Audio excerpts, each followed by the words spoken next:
What is up, RotoGrinders? Happy Monday. Almost 2+ hours of nonstop MLB DFS conversation, taking you all the way up to first pitch. First pitch tonight. But why are they so early? This is why you turn on your notifications. Why are they coming out at 4:45 on the East Coast, not 5 o'clock? Because the slate starts earlier today. Slate starts at 6:40 on the East Coast, taking you all the way up to 6:40. Crunch time coming in at around 6 on the East Coast. Y'all get Dave Potts, Cheeseisgood, Kevin Roth, Taylor Smith. Taking you up, though, it's going to be myself, Dean 7904, if you want to get all technical, as well as Kirkwood, Kirk Dees, leader of the Juggalos, Kid Yahoo. Kirkwood, is tonight the night you finally collect on your Celtics? Are we going to get all those? I don't know how much futures you have. You've alleged before. You have a lot of futures out there in Boston. I do. Getting paid tonight? I hope to. I hope that's how it goes. I think so, but we'll see. I don't like how they just totally laid over in the last game, but. It's everything is set up for today. It's their anniversary of their last championship the same day. It's 617. It's 617 area code in Boston. It's all about today. So I was not expecting that angle. That's pretty good. I always think like the same thing with my Panthers. My Panthers lost over the weekend and they could have swept Edmonton. The owners are secretly fist pumping, right? They kind of secretly want that one. They want one more gate, right? They were kind of happy to see. Like obviously, all the season ticket holders too. Yeah, you kind of want to see it. You're not rooting against your team, but you're like you kind of want to see it at home. They want to see it, or they can sell it. For whatever. Get their markup. If they can push a button and say win in 7, they'll push that button. But then if you lose this one, then it gets a little sketch, and then then you lose in Dallas and anything happened in Game 7. So I guess you want to win tonight, I suppose. Of course, there's a lot of money to win in the championship as well, but. And no hedging, right? You're not a hedger. You don't have any hedging, right? I could hedge tonight at 10-1 if I wanted to, but I'm all in. I'm pot committed. I'm riding or dying with my team. I don't hedge. I'm not a big hedger. I'm more of a all-in type of guy. So no hedging here, and hopefully it works out. But we'll see. It's like I'm not like Kevin Roth out here. Spouting off that how they're going to kill them. You'll never see that. I know they're going to win this series. Just we'll see what game it is. Speaking of spouting off, Bobby Gomes in the chat noted. The kid hasn't called anything right. The kid hasn't called anything right. He's still trying. He's still sitting there trying. Like he's trying to get that one night. Kid? Why we calling? We're calling him kid. Yeah. That's okay. That's what we're doing. That's what we're doing.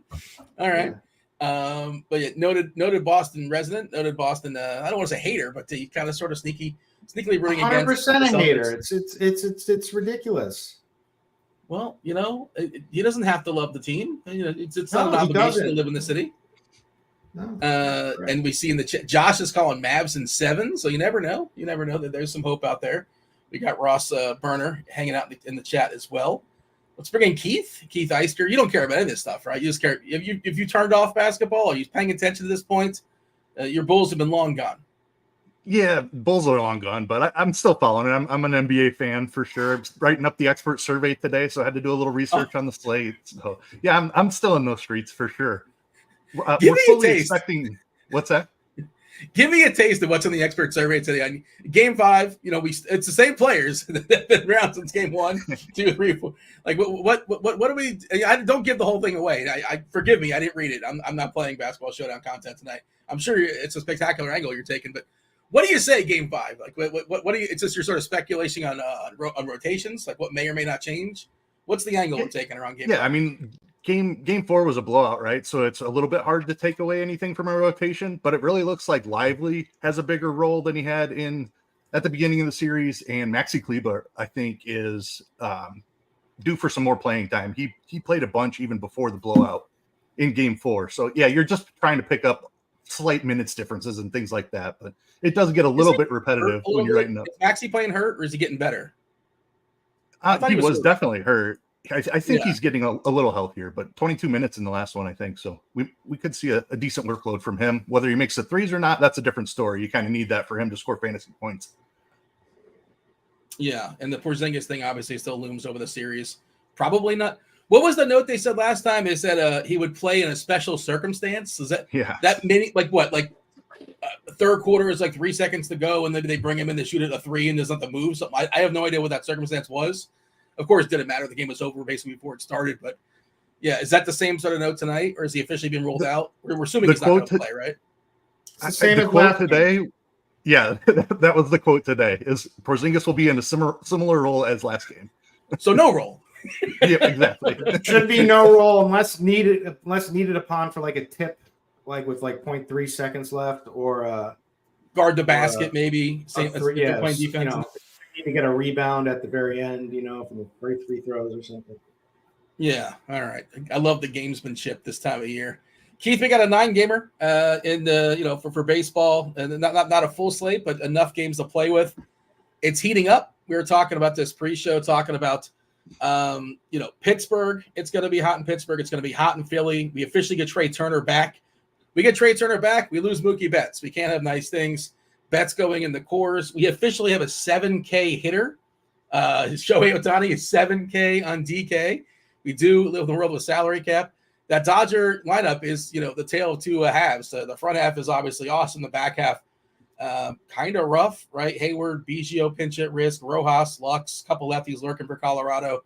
I guess Betts being out makes it a little bit easier to stack the Dodgers, but still, it's pretty tough with Ohtani. And Teoscar's not cheap. Freddie's not cheap. And Will Smith is not cheap as well. Pretty clear and obvious, like what the quote-unquote best offenses are. Colorado's team total above 5 as well. It's hot in Colorado. 12 total. Their best hitter not playing today. Left on left versus James Paxton. No Ryan. Why am I losing his name? The third base? Yep. Yeah. Armac, I think they call him. Armac, I believe is how he goes in the clubhouse. But and also Skeens, best pitcher, best young pitcher in baseball, right? Pretty clear best pitcher on the slate. They pushed him back a day because they want him to have a home start, I think. I assume that's why they did it. And also he's young, so there's no reason to force him out there. But give the home fans Skeens an opportunity to pitch at home versus Cincinnati Reds. It's kind of sort of clear and obvious, right? With the the optimal stuff is, but then it's baseball and weird stuff happens all the time. Keith, give me the screenshot. What are we looking at as far as the slate tonight? Yeah.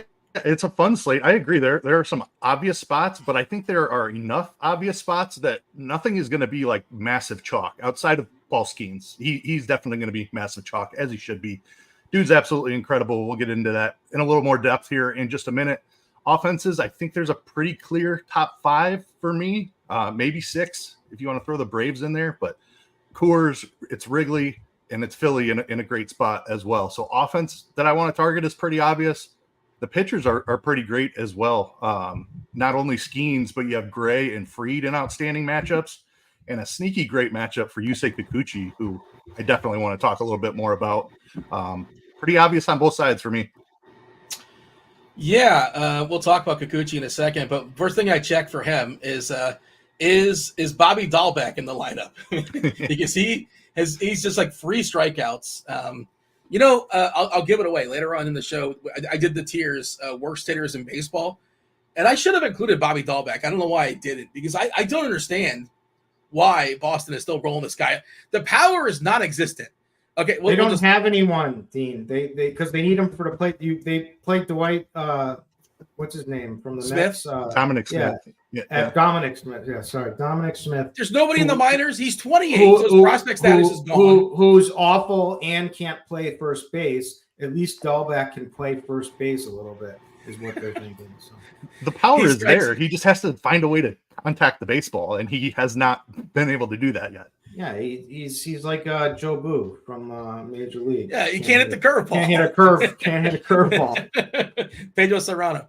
So you say the power is there, and I'm told the power is there, and I'm sure he crushes in batting practice. I'm sure he does.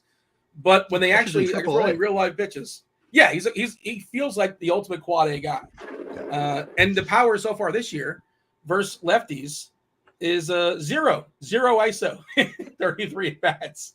Again, I'm told he has power. I know I've seen him in a home run before. I've seen it happen. You see that? What if we include last season?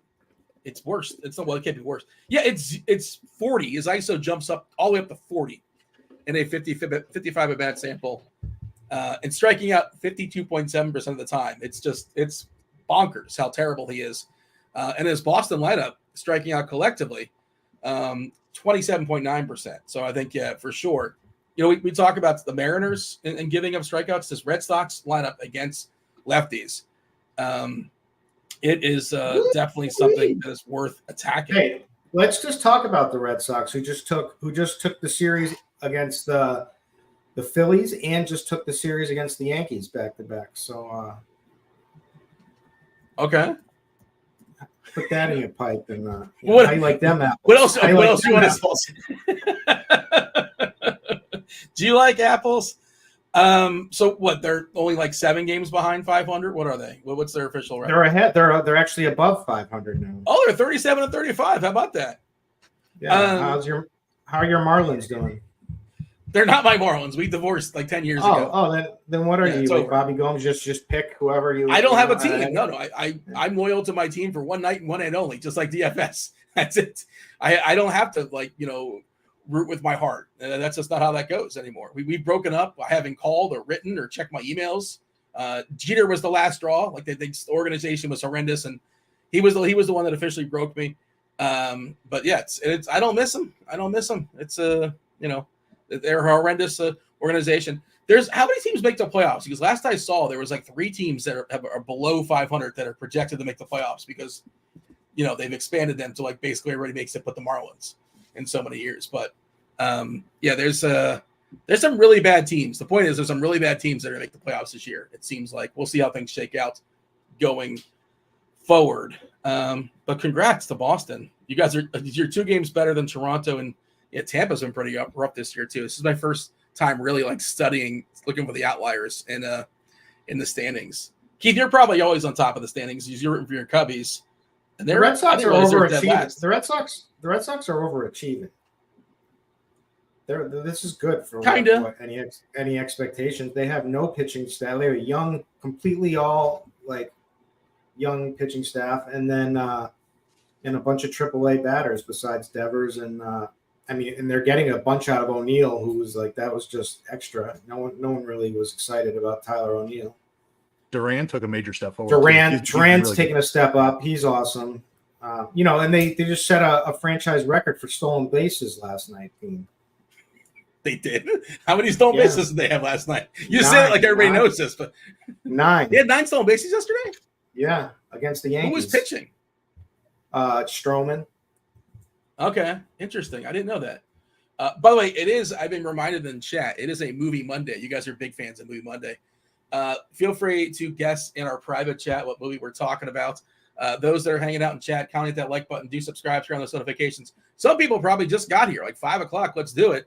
We've been on for 15 minutes.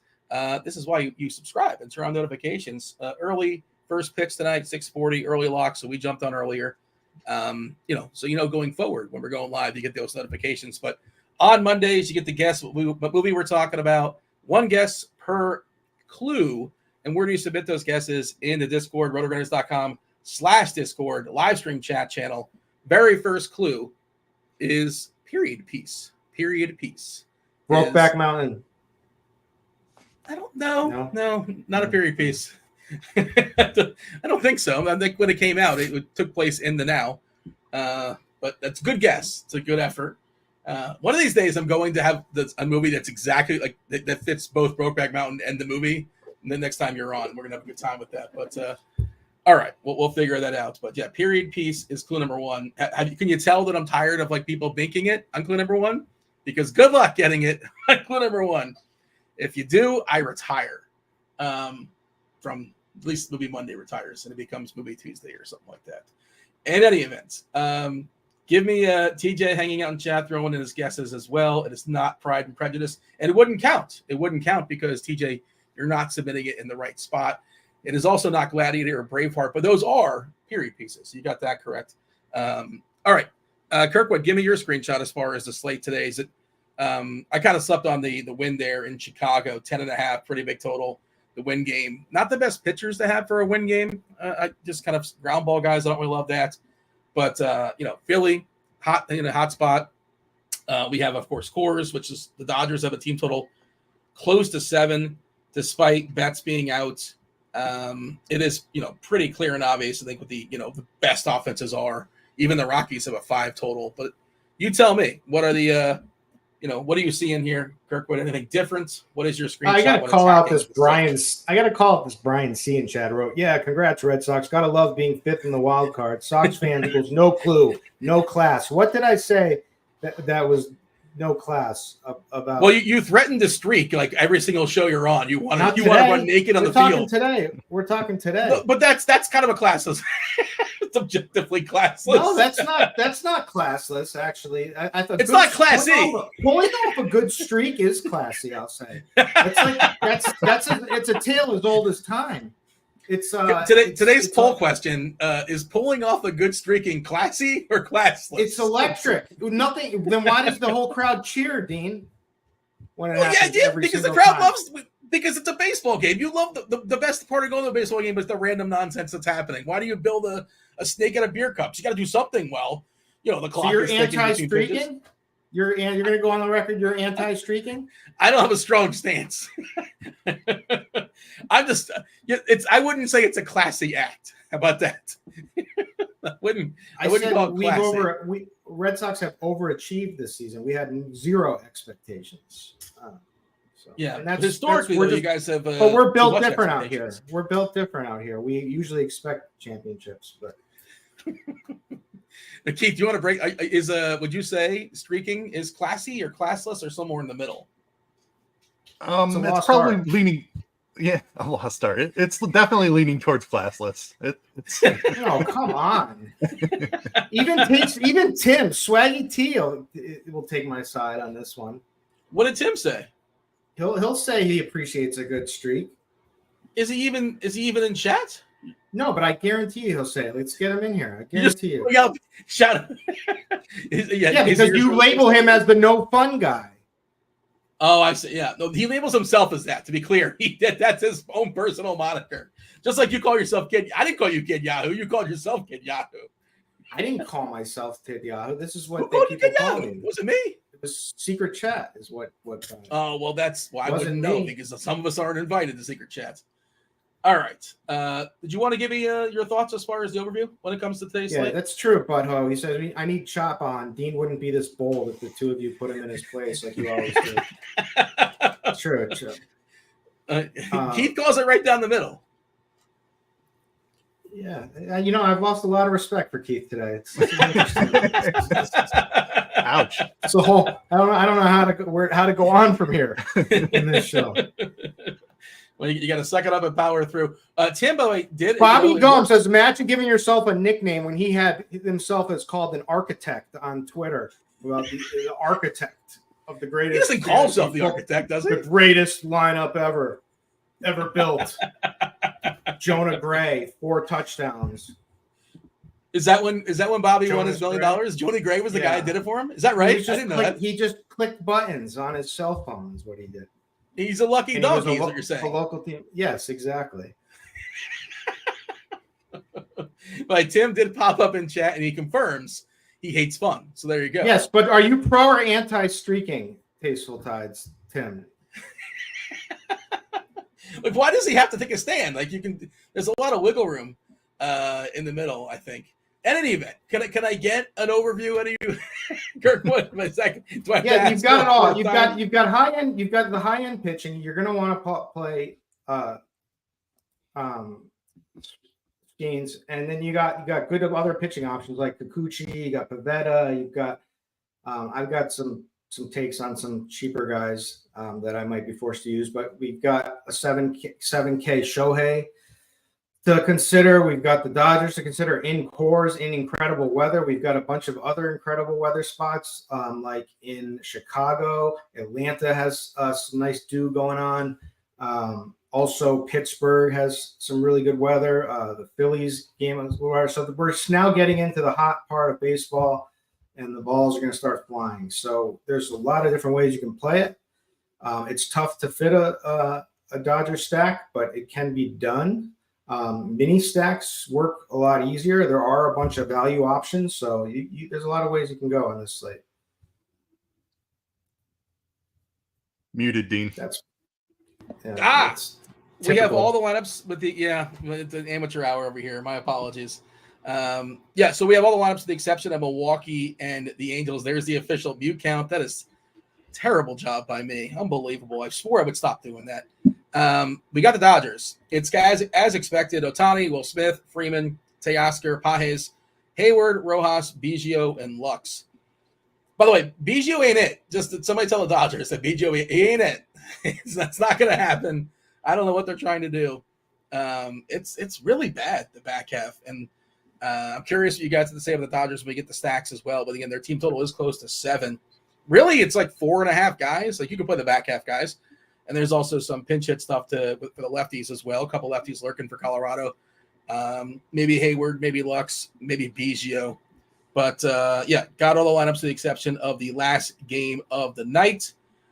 We kind of talked about Skeens a couple times. Well, let's get the second clue out there to the people. Let's get the people guessing on Movie Monday.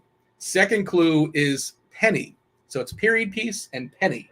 Let me know in the old Discord, RotoGrinders.com/Discord live stream chat channel. Tell me what movie we're talking about. And you get yourself a week free of RotoGrinders Premium, NBA, PGA, NHL, MMA, MLB, WNBA, all the goods. Lineup HQ, bells, whistles, Dave Potts articles, Squirrels articles. You would know, Keith's hot take for showdown tonight for NBA Game 5. My expert rankings, Kirkwood as well. All the content here, too much to mention. Or you can just pay for it. We are running a special right now, $250 off if you commit to 6 months as opposed to going month by month by month by month. You can get $250 off if you have one chunk of a payment of $469.99. You want just 1 month, that's cool too. Links are in the description. You get $40 off for 1 month and 3 days. You want a 3-day pass? That's $19.99. Check out the links in the description. Or again, get yourself a week free if you tell me what movie we're talking about. Kirkwood, Paul Skeens, are we in or are we out? Is this good chalk or is this bad chalk? It's hot there. You got to hit the ball. You got to hit the ball, but it's really hot. If they happen to hit it, it's going to go a little bit further. He's by far the best play on this. He's by far the best play on the slate, but it's baseball and anything can happen. He's got a 35% K rate. He's got a 2.18 Sierra.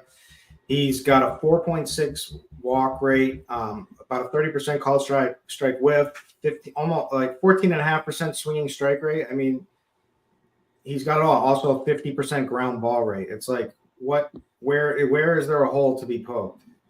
There isn't. He's got the pitch count. He's got everything. So he's the best play on the slate. Gets a good matchup against Cincinnati, who will K with the best of them at times. So yeah, I've got nothing bad. He's a really, really solid play. It doesn't mean he's going to work out. So if you want to play the fade, especially in single entry stuff, go for it. Yeah, biggest K rates, lowest Sierra. I think the third lowest walk rate. The only gripe is that the massive ownership, Keith. We're looking at 49% currently in DK. I assume you're running out your standard, 40 lineups. Is this a lock button situation? Is this a fade situation? Or is this like, I'm just going to go with the field and beat him elsewhere? What's your official stance on Paul Skeens? I want to be overweight on Paul Skeens. I think he has the best upside on the slate. Cincinnati strikes out a ton, as Kirkwood mentioned. So I think he has an upside to strike out 10 in any matchup. I think he's quite likely to get that done in this type of start. 9,500 on DK is just too cheap. He should be Sonny Gray's price. He should be 10.5. So we're getting a discount on the salary. I'm going to be overweight the 50%. Kirkwood, it sounds like your one lineup you're going to have some Skeens, and that's that. Is that where you're at? I assume 100%. Yeah, I think it's good chalk. I'm going to play a fair bit of them.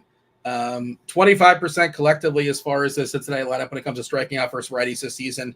De La Cruz 34%, and Brent Benson at the bottom at 42%. That is an enormous number for Will Benson. 42% strikeout rate. He's got the platoon advantage. He has a lot of power and he actually hits the ball 223, but feels like a couple of Ks on layaway. Some guesses in chat, by the way. Oh, Chris Brown starting Trot Nixon, Troy O'Leary, and Bill Miller. There's some old names for if you're a Boston Red Sox fan, that takes you back there, right, Kirkwood? Remember those guys? Yeah, I remember Trot Nixon. So 1 for 3. I remember. Let's go. Let's get some former Red Sox players. Let's go. There's somebody I bought like 500 of his rookie card. Todd Benzinger. Do you ever remember that guy? Oh yeah, I remember Todd Benzinger. Yeah, sure. I had like 500 of his rookie cards.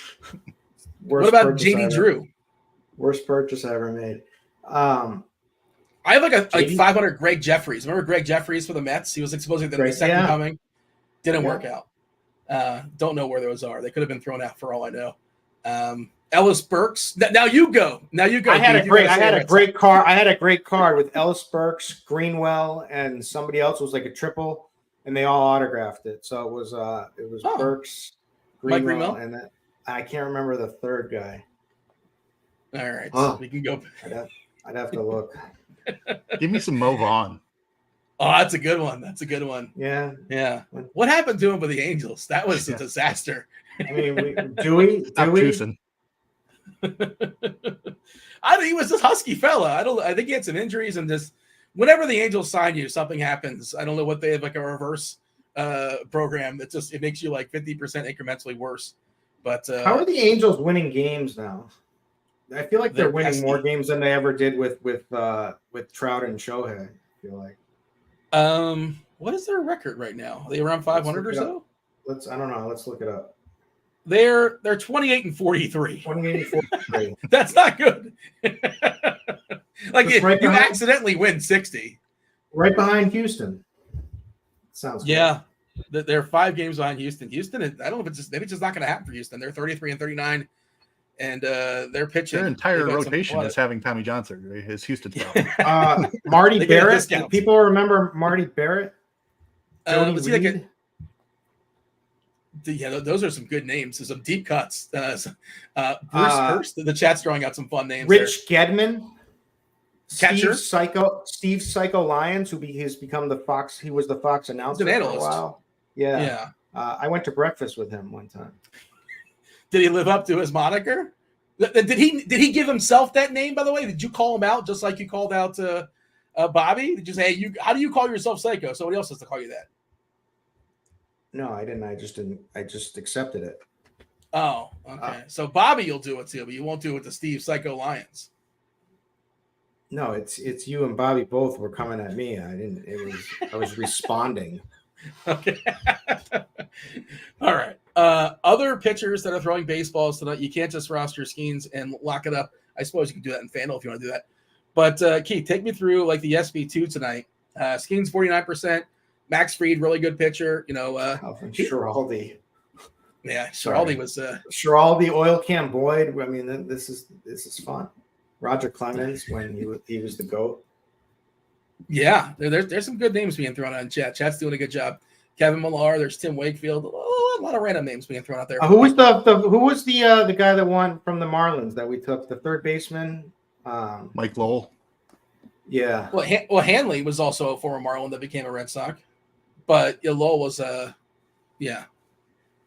There's a lot. Johnny Damon. There's another former Red Sox. Keith, tell me your SB2 tonight. Are we going to be pairing Skeens with Fried? Do we have the money to do that? And it leads to another conversation because I don't really love the cheap pitchers tonight and, salary cap concerns. I'm curious how you're doing that high wire act because I'm having a hard time kind of figuring that. Of course, there's some cheaper Dodgers if you want to go Dodgers, that kind of thing. And, there's different ways to get there, but I'm definitely going to play Skeens. I don't know where I'm at as far as SB2. Kikuchi feels pretty good as well. 24%. Sonny Gray, 25%. You can do the Gray stack, but John Gray, we're only projecting 82 pitches. He's threw like 65 or so last time out. And they're sort of asking for a little bit much when you consider he's probably not going to throw a full allotment of pitches. SB2 is kind of rough. I think Kikuchi is probably my favorite play. If I have all the money in the world, it's free, but I probably won't. Where are you at here, Keith? Yeah, I mean, Sonny Gray and Max Fried are fantastic, but I'm struggling to get up there today. I want to prioritize bats. I think there's a lot of good bats and good spots. So I will personally be underweight on Sonny Gray and Max Fried. It's a little frightening in these matchups. Miami is just an atrocious offense. They don't strike out all that much.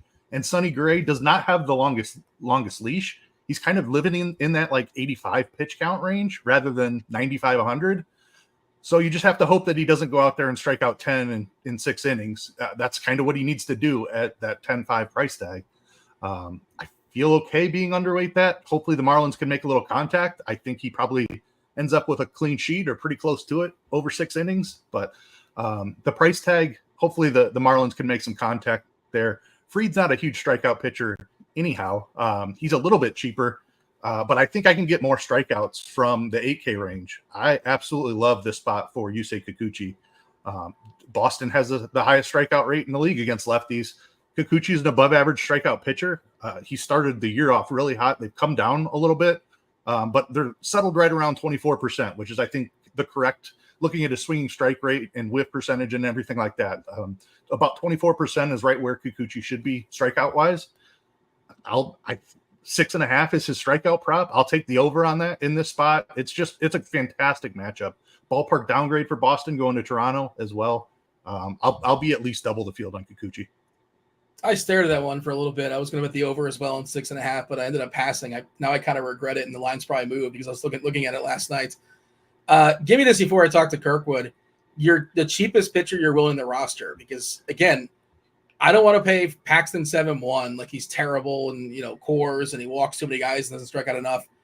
Olsen, I know this Atlanta lineup is hurting. Now they lost Michael Harris as well. Quantrill against the Dodgers, like, come on. Spires, not really. I don't think so.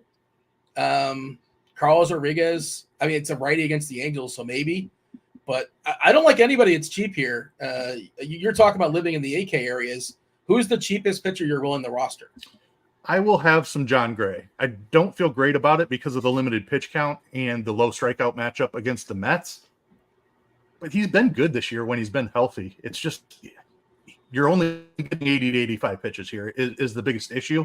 But I like the price tag at 7,900. It's not going to be an upside strikeout spike start, I don't think. But he should be okay at run prevention. Go ahead, Chris. Let me add to that something. Texas is a little weird with how they do like their pitchers. Like they all of a sudden when everyone like assumed Eovaldi was going to be like at like 70 pitches, 78, like they just they just let him go. So I would think that there's at least a slight chance of John Gray getting a higher pitch count than we think. 37 to 65. Those are the last two. 2 1/3, so 80, 3 innings. You think 80? 80 or like 5 innings, maybe 6 if he's super efficient. I don't know. But like that you kind of made my point though, Keith. I said, who's the cheapest one? And you said Gray. He's 7.9. You don't like anything below. I think for me, I'm willing to, not happy about it, willing to Garrett. I think Braxton Garrett's the guy I'm willing to throw out there. I believe he's better than his numbers suggest. Go ahead. Yeah, Garrett hasn't had the strikeout stuff this year, and St. Louis has been a red hot offense for like a month now. Over the last 30 days, they're one of the better offenses in baseball. I just don't see the strikeout upside there. I would probably go even cheaper than that if I was going under Gray. It's not comfortable, but I think Rodriguez is the guy I would look to just because of that matchup against the Angels. You kind of touched on it a little bit, but yeah. Angels have been outstanding against lefties and really bad against righties. So Carlos Rodriguez is not the worst idea. I'm hoping to avoid that, though. Cash your tickets if you bet on Eric Johnson coming in and saying he loves Quantrill tonight. That was minus 1,000. That wasn't where I was going to bet. It was the easiest. Good enough. Quantrill's been sneaky good this season. This is not the spot, though. Okay, yeah. The only argument I was going to make for Garrett is the ballpark, obviously, and he's just been really unlucky. Somebody in chat knows the play. Somebody else in chat knows the play.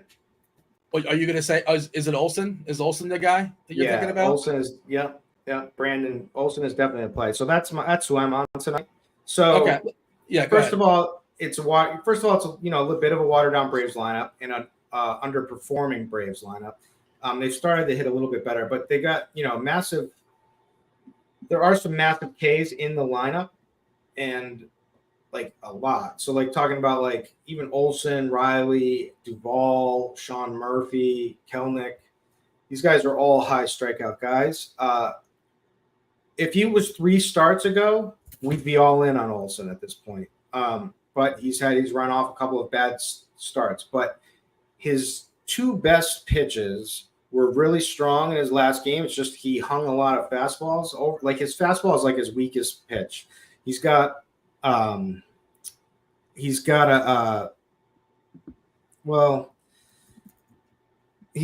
changeup and slider are his go-to, and like he uses the fastball and so he needs to have his command on his fastball. If he's like hanging him or not hitting the zone and he can't fall back on that, that's when they get to him. But I think he's gonna have a really good start tonight. The only thing I'm worried about is the weather there. My dew point model is kind of warning me.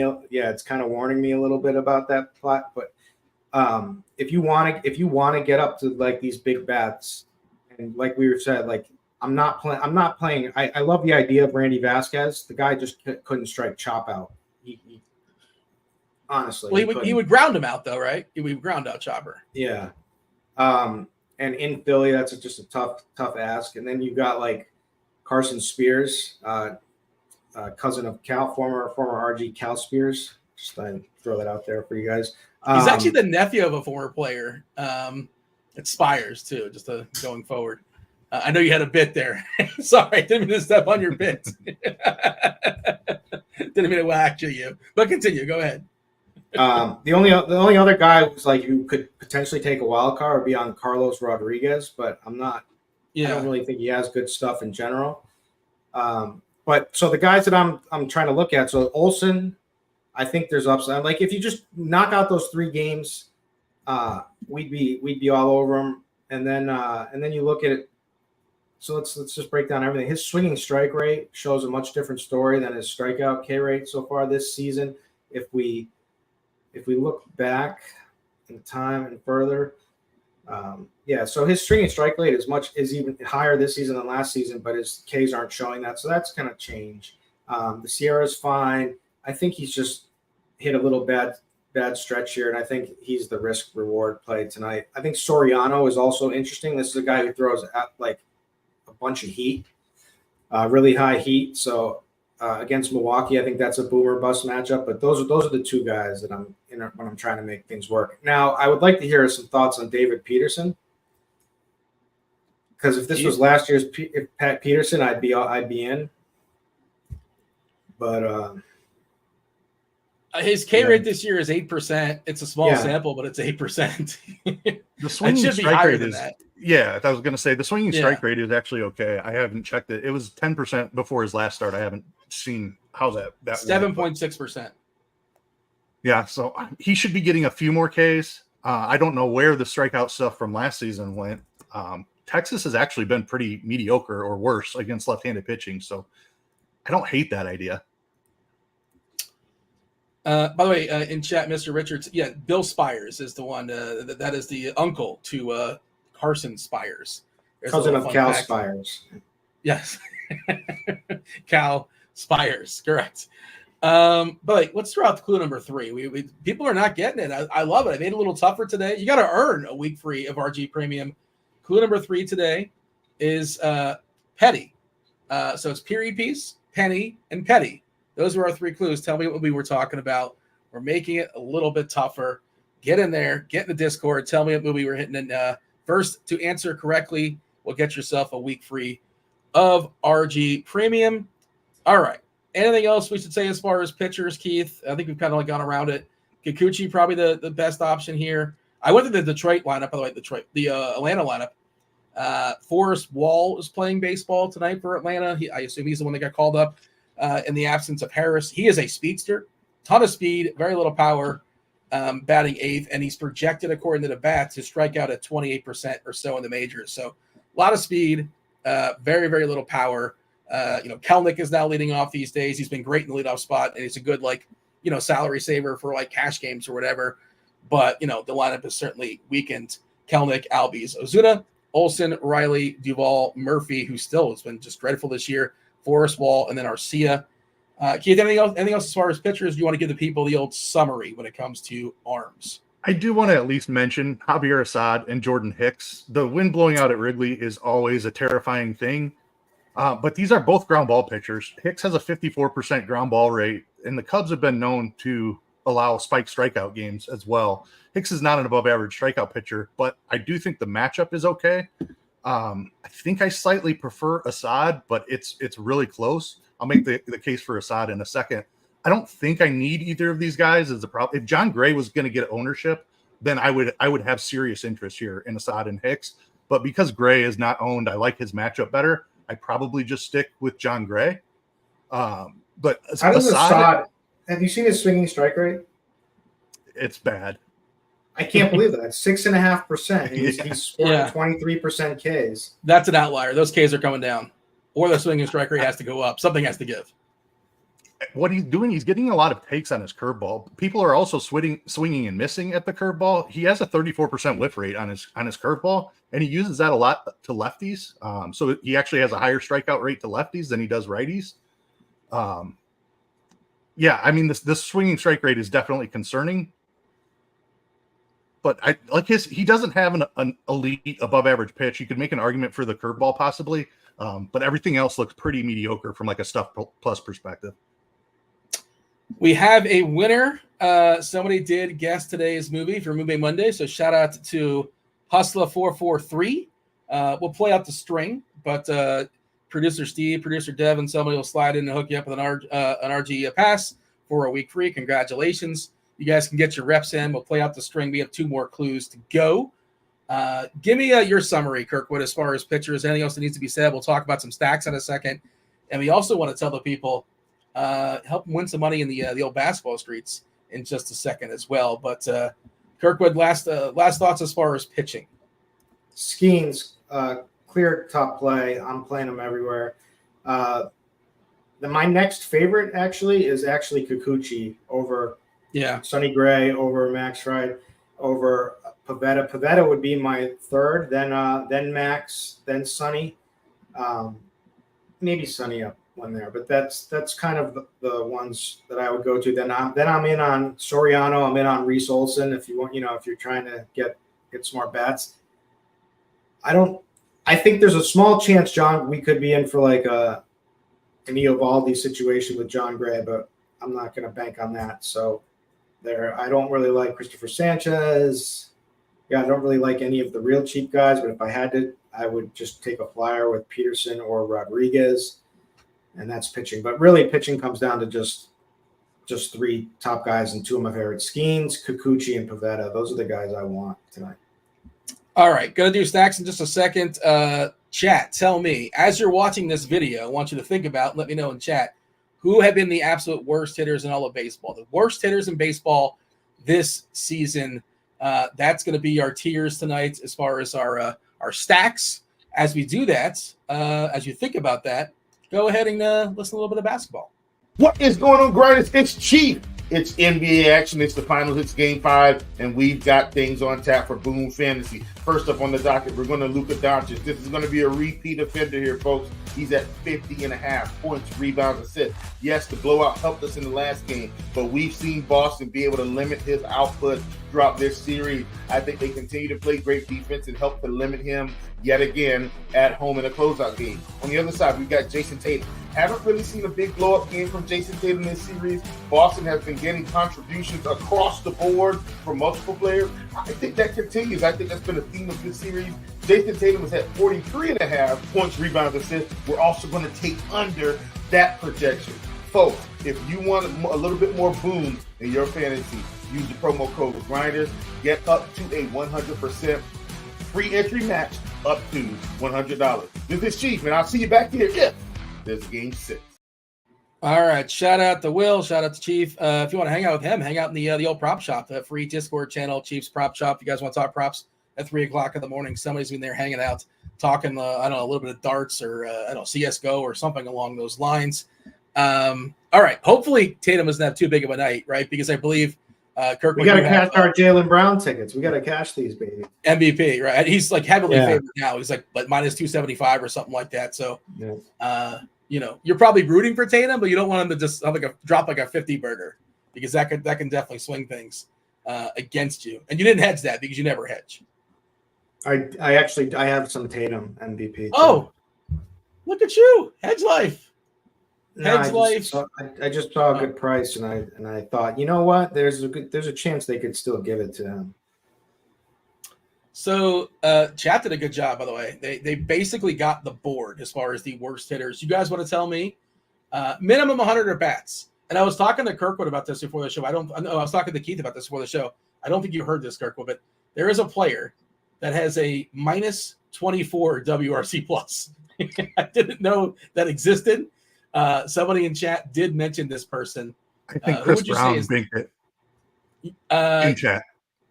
Yeah, yeah. Well, they're all around it. The chat did a great job. They basically have our board. But who would you say, Kirk? What is the worst hitter in baseball? Who was the minus 124? So I'm going to look through chat, and the chat one, the name, I think Butho nailed it with Martin Maldonado. Yeah, Butho. Martin Maldonado's got a minus 24 WRC plus, which is just incredible. That's hard to actually. Shout out to Butho. He's got an 83 batting average. He doesn't walk. He's a big data guy. Butho. You guys don't know that about him, but I do. I don't. I don't follow him on. We're not MySpace friends or nothing. But I do appreciate the fun facts. Lux did not make the board, but sure, he certainly could have. I didn't go to the point of like Vladdy or like the guys at like a Rosarena that have been bad but not horrendously bad. Michael and his Detroit Tigers. Yes, Javi Baez. You know, we talk about Javi Baez. He's an all or nothing guy. Javi, it's a nothing or nothing. Take a guess how many homers Javi Baez has in the season. Anybody want to guess? Somebody throw it out there. Throw the number out there.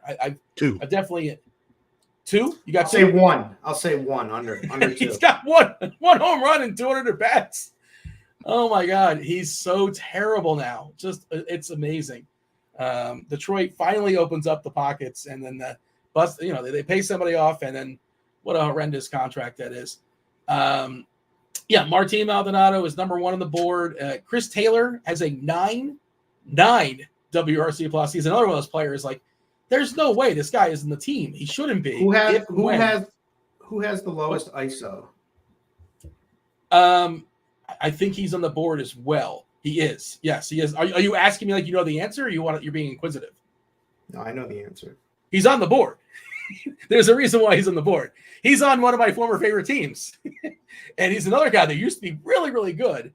And he's only 30, and it is over. It's just over for Tim Anderson. You know what the sign was with him, too? It's like he was supposed to be a speedster, but he never stole bases. 3 stolen bases this year. No homers and 196 at-bats. A 16 ISO. I think he has like a couple doubles, which is so bad. Like, this is like, did someone punch him? I feel like. Didn't that happen? What? Yeah, Jose Ramirez. Oh, he got into a fight with somebody. Who was Jose Ramirez, wasn't it? Yes, J-Ram. Yeah, it was J-Ram. Good call. He had a good run, but it's definitely over for him. It's unfortunate. I think it's only a 1-year deal he is on. Yes, I'm out. And then Jose Abreu, he's no longer in baseball, right? They said, here, you're so terrible. Take this $30 million and just, we don't ever want to see you. Do not come back. I just see someone in my lineup in number 7, seventh lowest ISO at baseball this season. In your lineup tonight? Yeah. And it's got to be a Dodger, right? Or is it Tim Anderson? No, it's a cheapie just so I can get more Dodgers. Okay, I was going to say Lux. So I use you're going by qualified hitters, I imagine. Let's see. Is it Castellanos like $7 on Yahoo? Robbie Grossman. Oof. Yeah, that's not good. Although sporting a nice 14.5%, 14.9% walk rate, so you could get some points. Come on, walks. Like, is that you get excited for the walk. Somebody drive them in, please drive them in. Okay, first game on the board. It's San Diego and it's Philadelphia. Kirkwood, you're going to go first. It's Christopher Sanchez versus Randy Vasquez. Again, I should mention it. We kind of talked about it a couple times, but let me give a refresh to the old weather edge. I don't think this has changed. Let's see. In San Diego, San Diego's on the road, right? In Philadelphia, in 104 previous games, similar weather, 84 degrees, wind blowing out, basically the dead center, left center, 11 miles per hour. We've seen a bump in home runs at 36%, a bump in runs at 25%, a bump to the Philadelphia lineup with Trey Turner back as well. Vasquez versus Christopher Sanchez. Kirkwood set the board. Padres, Phillies. Yeah, Vasquez is terrible, and he just everywhere. Just low strikeouts, 11% against lefties. That sets up great for Schwarber and Harper. I think you have to like Phillies a lot here in this one. So, man, they're close. They're either Martin Maldonado or Chris Taylor. I'll leave it where it is, but I'm fine with putting them up too if someone wants to do it. On the other side, I think Steve's got it good with where he's Tim Anderson as far as the gutless Padres. Any issue here, Keith? With the I board? feel like they could go off. Actually, I feel like I'd put them up to Baez. They're not chalk. They're not chalky at all. This is a time you can do it. Keith, do we like that board? I do like that board. Philly is right on the Maldonado borderline for me as well. I think the Dodgers are their team total so high that it's hard to put them next to the Dodgers, like when you're just comparing things. So I think leaving them in Chris Taylor is what I would have as well. And I like Javi Baez for San Diego. Sanchez is a decent pitcher. He's got some skills, not elite strikeouts by any means. San Diego makes a lot of contact, so I think that they could get some things done. I like how they set up against left-handed pitching quite a bit. Machado is great.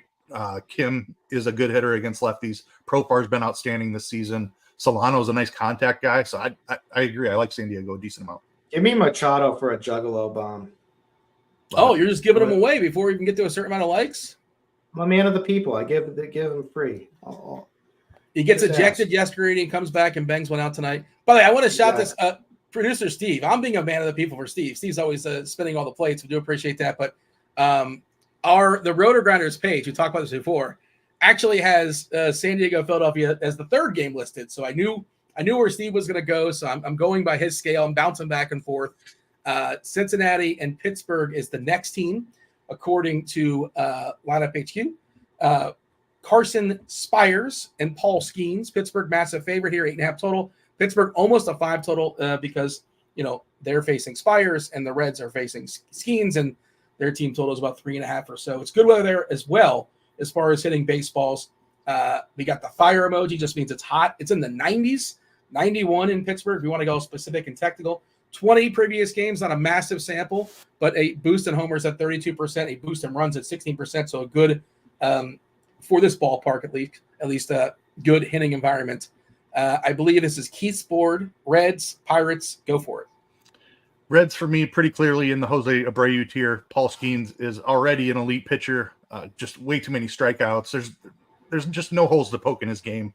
If you wanted to make the game theory argument, I could see that. I don't generally play that way on a 9-game slate. If you want to bump him up to Tim Anderson for that reason, I'd be fine. But just the matchup is horrendous all the way at the bottom for me on Cincinnati. Pittsburgh, I would have at Javi Baez. There's some nice value bats in this lineup. I'm not necessarily afraid of Spires, so I will have some use for Pirates. I like Brian Reynolds' price. I like O'Neill Cruz's price. Even Brian Hayes and Jack Sawinski. So there are some pieces here that are useful for Pittsburgh. By the way, somebody already got Movie Monday, but we can drop clue number 4 as well. I don't know. We probably can't. Can we scroll that and do the board at the same time? I'm not sure if we can or cannot. If that makes life too difficult, no worries. What do you have, Kirkwood? Do we agree or disagree with Keith's assessment of the Pirates and the Reds? Yeah, I do. Pirates offense. I agree with the Reds for sure. The Pirates, they're kind of I think they're all right. You got to watch out for some. I mean, you got to watch out for some of their hitters. I do like their top 4. Or actually, even though McCutcheon's been doing okay as of late, I like it for like a skinny stack, like Reynolds, Cruz, Gonzalez, something like that. I think it was a good call with Sawinski down at the bottom. No one's going to play him, but cheap and has a power. So I think that's fine. I would either leave him. I'll leave him there at Javi Baez. Producer Steve working some magic. There it is. Clue number 4 is Peaches. Again, you're just playing out the string, just for funsies, getting the reps in. It's already been won, but we do have the scroll going at the bottom. Clue number 5 coming momentarily. All right, one more. Let's move on. It's Kirkwood. But next game up, I believe, is Boston and Toronto. Yusei Kikuchi, Nick Pivetta, 7.5 total. not going to be popular from an offensive perspective. So if you want some low-owned players, here you go. What did we do with St. Louis, Miami? What happened to that one? Oh, did I skip that game? I did skip that game. You know what? Yeah, my bad. You're right. St. Louis, Miami is next. Sonny Gray versus I'm getting sick and tired of this. It's like you just aren't prepared. You know what I mean? This is crazy. Well, I'm bouncing back and forth. I have to change the way I present this, but no worries. I'll figure it out. I'll be better going forward. Jose Fermin is batting second for this Cardinals team. That's one of the reasons why I thought Braxton Garrett's in play, and the other reason is that the ballpark and he's been super unlucky this year as well. But this St. Louis lineup it's a pretty bad iteration. They're bad as is, bad. There's a lot of rough players there. I don't like the St. Louis lineup personally, and I think Garrett is, again, if I need a cheap pitcher, that's probably the first place I'm going. In any event, Kirkwood, you tell me about the Cardinals and the Marlins. I think the St. Louis lineup is terrible, and the Marlins are, they are the Marlins, so they're terrible too. Correct. And Braxton Garrett is in play if he could just get his repertoire going again. He's been struggling. He's been struggling with cutter and changeup issues. So he could put it all together. So I don't mind even playing him. But I think this Cardinals, I think it's kind of a watered down lineup. I think you can use Fermin is just a complete punt play now that we can use. Just because he's so cheap. Everyone else has just been struggling against left-handed. I mean, they are just so bad against left-handed pitching that it's tough to put. I'll probably put them down in Tim Anderson, St. Louis, and then Miami. I mean, yeah, put them right down in the end. The Marlins can't even make it to the Tim Anderson. Is that what we're saying? The Marlins are not good enough to be with Tim Anderson. Is that what's happening? Yeah. Keith, what do you got? I agree with both. Marlins are definitely in the bottom tier for sure against Sonny Gray. The Cardinals, I think you can use them as a cheap mini stack. I will not have any full stacks of Cardinals, but I mean, Goldschmidt and Arenado are under 4K, under 3K on FanDuel. Like, they're just cheap. I don't think it's completely over for those guys yet. They've both been really good in their entire careers against lefties. So they're cheap enough. I'm going to start losing a bunch of money on Goldschmidt and Arenado. Herrera has some decent pop against lefties. Carlson has had some success against lefties in his career. I like Mason Wynn at the top with all his speed. They're just so cheap is the thing. So I will have a couple mini stacks of the Cardinals, but I'm not in love with them. I think that's how I'm going to use St. Louis as mini stacks to make this, the players that I actually want, make them work salary-wise. So I could definitely see that argument as well. So, Keith, just to confirm, you have St. Louis in Tim Anderson and the Marlins in Abreu, no changes? Correct. Okay. By the way, Roth will be on in 15 minutes. Crunch time coming on in 15 minutes. You got Dave Potts, Taylor Smith as well. First pitch, 6:40 tonight. We have a downgrade for weather. Guess which game, guys? In Pittsburgh. So, of course we do.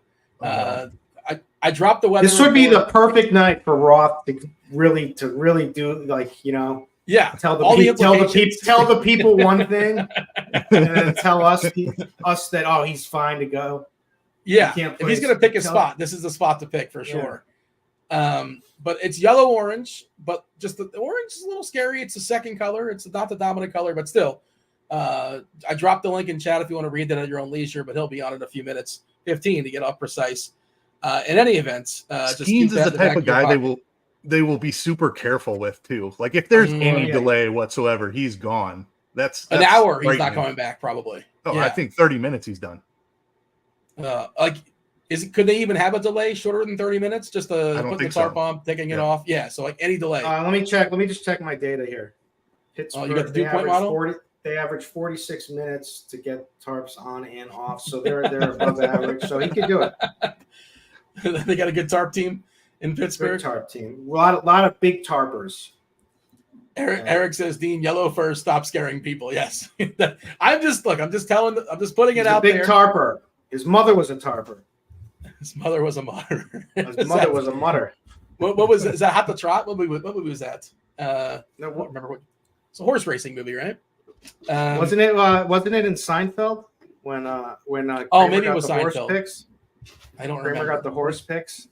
I got the reference, but I don't recall where it's from. Any events, we got to pick up the pace, by the way. It wasn't Let It Ride. I know Let It Ride pretty well. I saw it movie a lot when I was a child. For whatever reason, that was heavy in rotation. Probably says a lot about me. Boston and Toronto. Pavetta, Kikuchi, Keith, what do you got? I like the pitchers in this game much better than I like the hitters, but you can certainly chase home runs here. I will be chasing home runs a lot more than I'm stacking. As stacks, they're both in Tim Anderson for me. By the way, apparently chat's telling us it's Kikuchi's birthday. They're also telling us that was from Seinfeld, if you're going to trust the chat. It was. Kikuchi's birthday? Is that going to help? Does he get like 9 strikeouts now instead of 8 against his terrible Boston lineup? What do you have for me at Kirkwood? Do we agree or disagree with Keith? Kikuchi's my favorite pitcher besides Skeens on the slate tonight. The Red Sox are dog water against lefties. They are also coming off of a tough Yankee hangover series all weekend, and then hit the road to Toronto. So this is a really good spot for Kikuchi, in my opinion. I also like Pavetta because I like the K upside. We just don't have many, strikeout pitchers on the slate tonight. But in a perfect world, if I can get Skeens and the weather is fine, and then just pair him with Kikuchi, I'm happy. I can call it a day. Clue number 5 for Movie Monday: period piece, penny, petty, peaches, and pitch. Once I had 3, I decided to stick with the P theme. So I just get like, well, let me think of another P word that works here. Pitch is clue number 5. Okay. Kirkwood, Detroit, Atlanta. We got to pick up the pace. Speaking of P's, a little bit here with crunch time coming in 10 minutes or so. Reese Olson, Max Fried, Hot Atlanta, 8 total. Kirkwood, Tigers, Braves. I love Reese Olson tonight as a pitcher, but I'm also just trying. It's based on a grading on a curve on what we have offered. So you still can like the Atlanta bats here. I've got no problem with them. I won't be playing them. I might play Kelnick if I have to, for a cheapie leading off on DK. But there's a lot of strikeouts in this lineup. So I think there's great weather, good dew in Atlanta. So I'll put them in Javi Baez, but they probably should be where they are right now. Okay. And now because that's just me. I'm going with Reese Olson, so I'm backing him in the spot. So, but and as far as the Tiger, I mean, I don't want to get rid of the Tigers. Put them down, flush them down at the bottom. Yeah. Okay, so officially we have Atlanta at Chris Taylor or at Tim Anderson, or Keith, wherever you want to put him, because Kirkwood's a little wish, because he's got like an official answer and he's got the answer what he's doing, which I understand. It's a tough call. I have the same thoughts. They're not on the same level as Philly for me, so I think that means they have to go in Javi Baez. They're just on the edge of that top tier today. They're swinging at junk off the plate today. That's what they're doing. If I had a 6 stack, they'd be my 6th favorite stack on the board, but they're not in the same tier as Philly. So let's go Javi with them. All right, it worked out, Keith. You get your Cubbies. Chicago, we have a wind game. I'm told 90 degrees. It's going to be hot. Wind's blowing out. Let me go ahead and pull up the weather edge. 10.5 total. Assad versus Hicks. Ground ball guys in 60 previous games at this particular weather. 90 degrees, 14 miles per hour, left center. 58% bump to homers, 27% bump to runs. Where do we have the Giants and your Cubbies? I've got both of them up top today. I'm just following the Vegas line and weather edge. I mean, 59% boost to home runs is just insane. Vegas has it at a 10.5 total, and both pitchers are above average. So this total would be like 7.5 if there wasn't weather, in my opinion. So I'm trusting Vegas. I'm trusting weather edge. I know there's ground ball pitchers. I'm not scared of either one of the bullpens either, though. So even if it's low scoring in the first couple of innings, I think there could be a ton of runs in the back half of the game. I just trusting the weather here. Neither pitcher really has big splits either. So even though there's 2 righties on the mound, I still prefer right-handed hitters with the wind blowing out to left field. Okay, so we got them both all the way up top at Maldonado. Is that correct? Yep. Kirkwood, agree, disagree?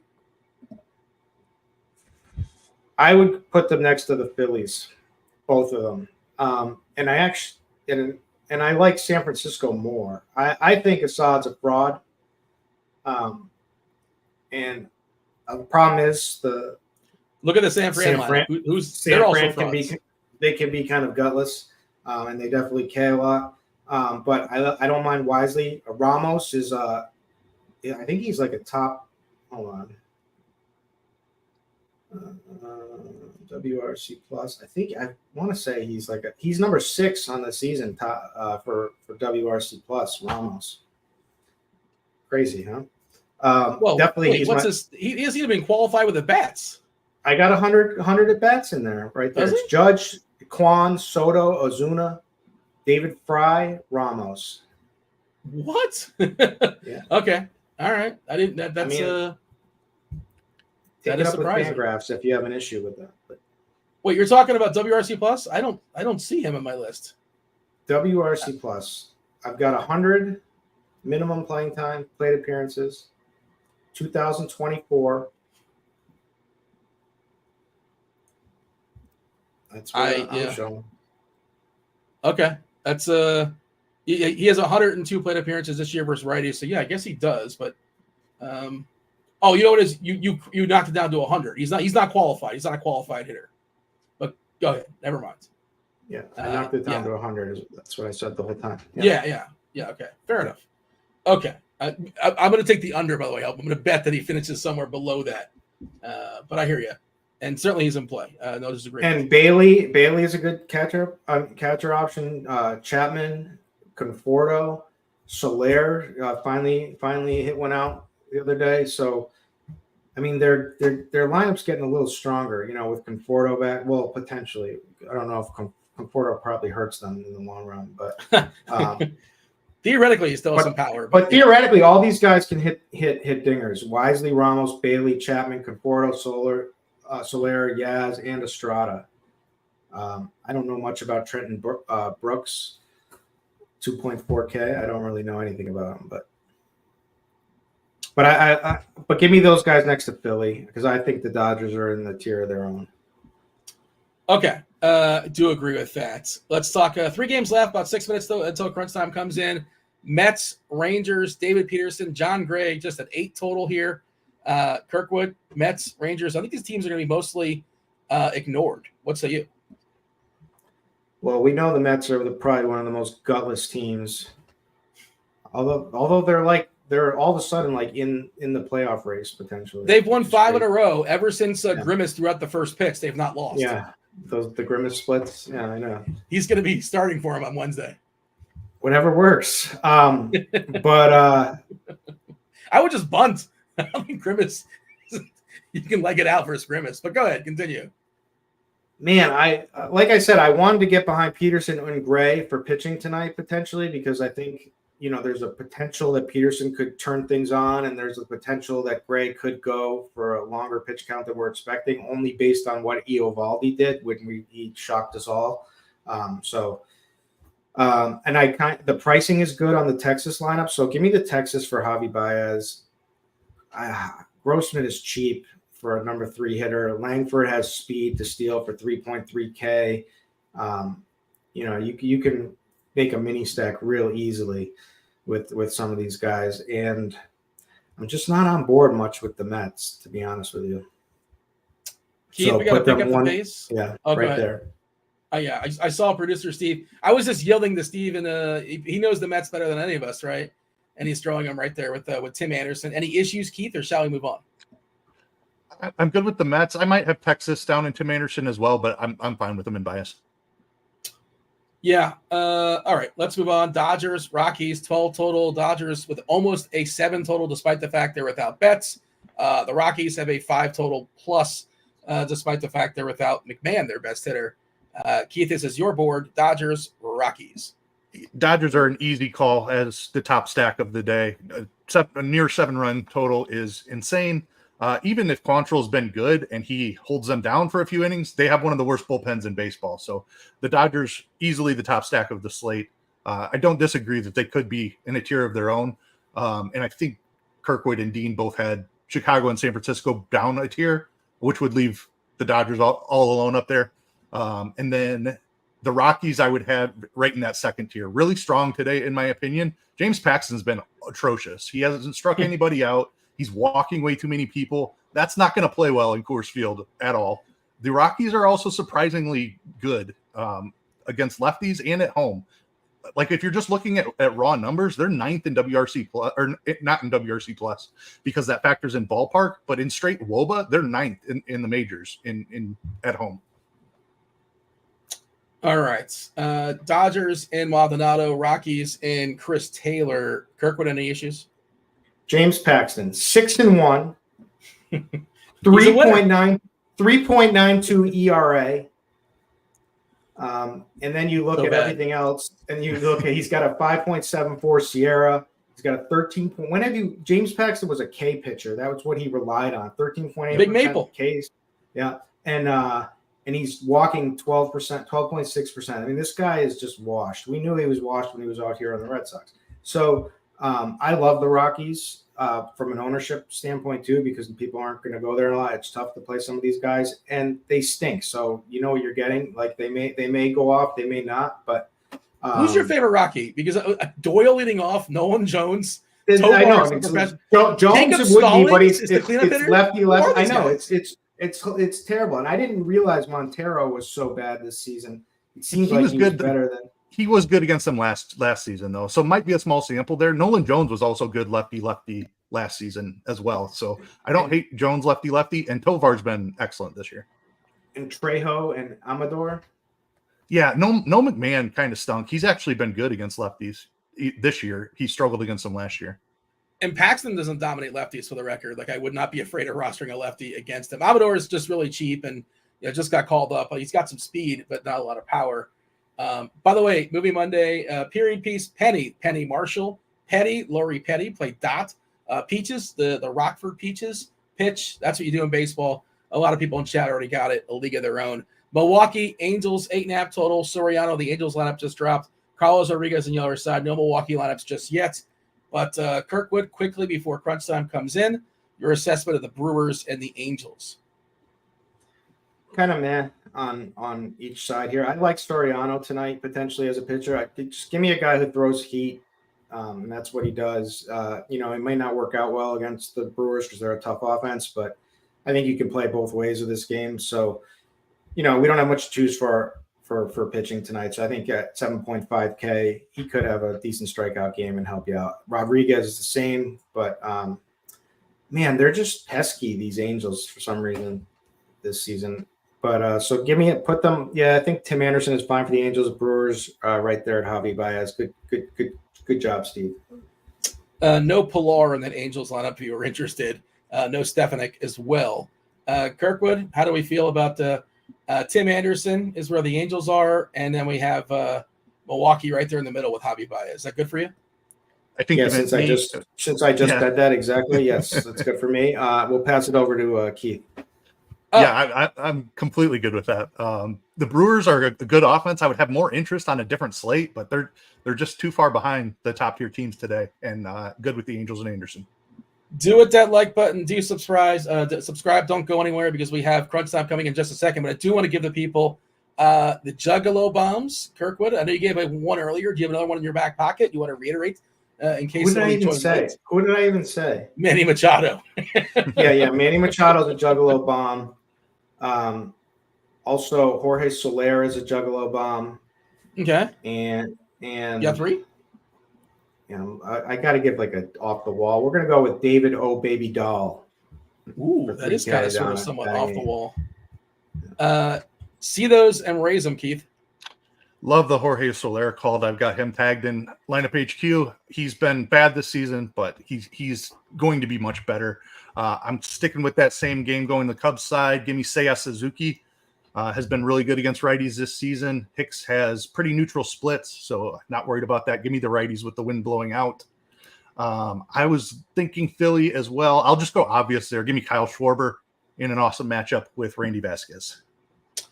All right, without further ado, let's go ahead and bring in Crunch Time. Kevin Roth, he's going to tell us that maybe he's going to tell us we can. Can we or can we not have nice things? Let's bring in Crunch Time.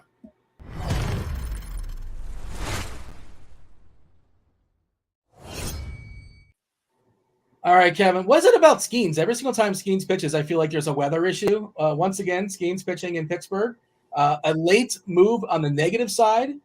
We're a little bit nervous. And he's, just so you know, no pressure. He's the clear and obvious, not even a conversation, best pitcher on the slate and going to be 50% owned. But no pressure, Roth. If you're ever going to pull any shenanigans, this will be the night to do it. Not to say you would. You'd never. You're better than that.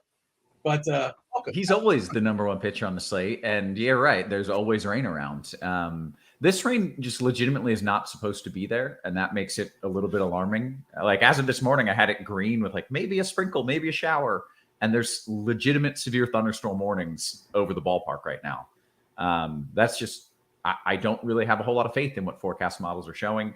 I don't think as of now I would get off Skeens, but I'm pretty nervous and we'll see what happens here over the next like 15, 20 minutes.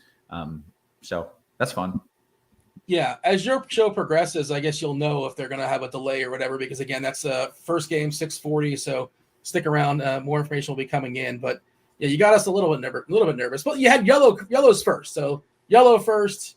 Not as nervous, Roth. We'll see. We'll stay tuned on that. Anything else you want to fire off before Kirkwood has got his mortgage riding on the Celtics tonight? I don't know if there's anything you want to say to Kirkwood, but he's going to lose his house. He's about to lose his house. So. Here you go. Here's his arrogant confidence, like just setting it up for me. I mean, the Mavs figured it out. They solved it. About to win 4 straight.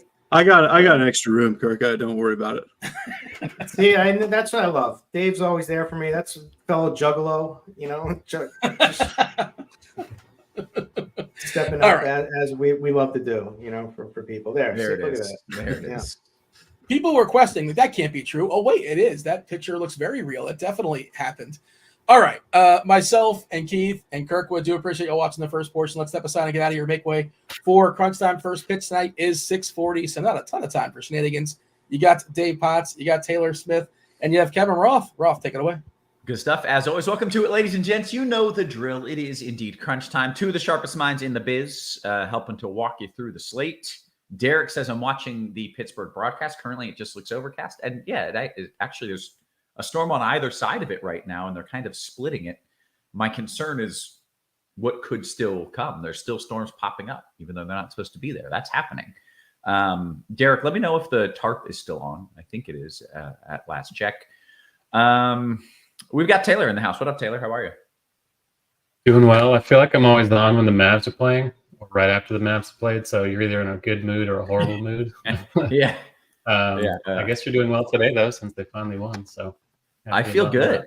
I feel good. I'm excited about the game tonight. Hopefully this whole Pittsburgh thing works out okay. Cheese looks legitimately pissed off at me.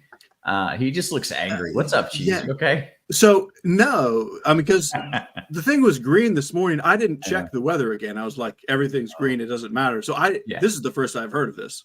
Yeah, I essentially did the same thing. I, looked at it. I was like, everything's fine. There's not going to be any rain. And then I did my usual afternoon check, and I was like, okay, I guess this is happening. Everybody's still going to play schemes, right? Legitimately, no one at this point is going to change their plans, right? Yeah, I wouldn't think so. Yeah. I assume he's still going to be the highest owned pitcher. But I suppose that doesn't really help if you play him and he's out in the second inning. You're still right. I mean, like theoretically, that if we knew there was going to be a delay, that's actually an advantage. But since we don't know that, and then I don't want to just be the guy who doesn't play the best pitcher. That's just kind of where I stand. Cheese is exactly what you said. Like I don't know that there's going to be an in-game delay. I would probably bet there's not. So I don't think that you should just bench him. Eric says, I'm playing Quantrill, screw Skeens.